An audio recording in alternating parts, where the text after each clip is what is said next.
Download the BCSN Plus app today. We are less than 3 weeks away from the National Football Foundation's annual Scholar Athlete Banquet. Joining us now in studio to discuss that event is John Hoover and Bill Clark, both members of the NFF Board of Directors. Gentlemen, thanks for coming in. Mark, appreciate it. Yeah. Now, on a national level, we know the National Football Foundation is very much involved with the College Football Hall of Fame, but locally, Toledo-Worcester chapter, heavily involved as well. Absolutely.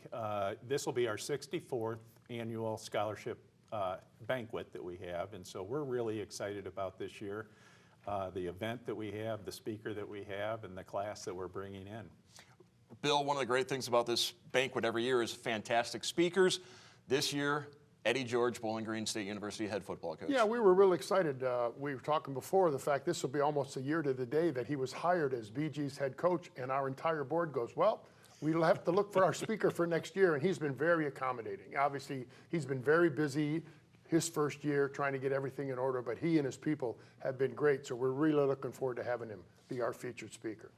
Scholar athletes, you look at this group of individuals, and we're talking about not only just all state level players, but 4.0 GPAs, and also community service is a huge factor in determining which of these players are going to be honored. Yeah, this year we had 91 nominations in the process, and so 66 were selected as scholar athletes, and of those that were selected, they had an average GPA of 3.8. I think 16 of those scholar athletes had a 4.0 or higher, and I think there was 19 all-state first-team all-state And I think there were 4 members of the class that were #1 in their class. Yeah. So the dumb jock rule does not apply when we put these kids on a pedestal. And serving as part of that committee that selected those, I can tell you guys, community service was a major deciding factor in a lot of these cases where we weren't looking just at football ability and grades, how much they're making an impact on the community, because that's also a big part of what the NFF wants to do. Absolutely. And I know it was probably a tough selection process, but this is our biggest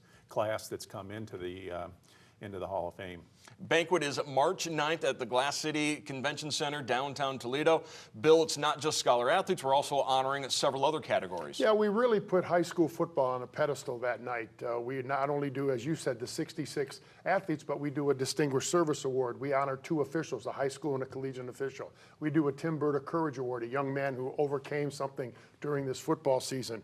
We also do a media award. You and I were both fortunate enough to win that at one point. We'll honor 6 coaches, and we have 4 coaches that we give Pinnacle Awards to. Those coaches reached their state championship game. They may not have won it, but when they reached the state championship game, we wanted to honor them specially. We have 4 coaches from this area that would be doing that as well. This is just kind of the highlight of the NFF Toledo-Worcester chapter season, but there's so many other programs that you have in place to support and nurture the growth of football. Yes, we do. We have a golf outing that's going to be coming up here shortly in June, and that's another major event that we host. But this is our major event. You know, it's a fun night. Kicks off around 5:30, 5:45 with a VIP reception with Eddie George, and then the banquet actually starts around 6:30. And the deadline for tickets is quickly approaching.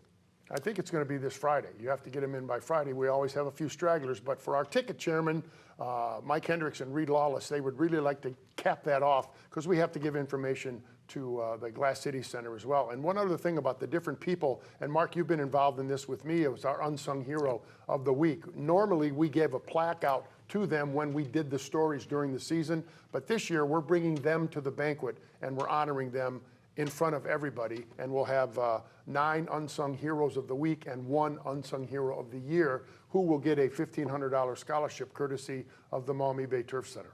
If you want to get tickets, best way to do that? Yep, absolutely. Again, the last day deadline for that is February 20th, which is, you know, the end of this week here. But they can go to nfftoledo.com, and information is on there. They go under the tab for our banquet, and all the information is available in there. All right, looking forward to that. Again, that is Monday, March the 9th, Glass City Convention Center, downtown Toledo. Eddie George, the keynote speaker. I want to thank Bill Clark and John Hoover from the National Football Foundation for joining us. Thanks, Mark.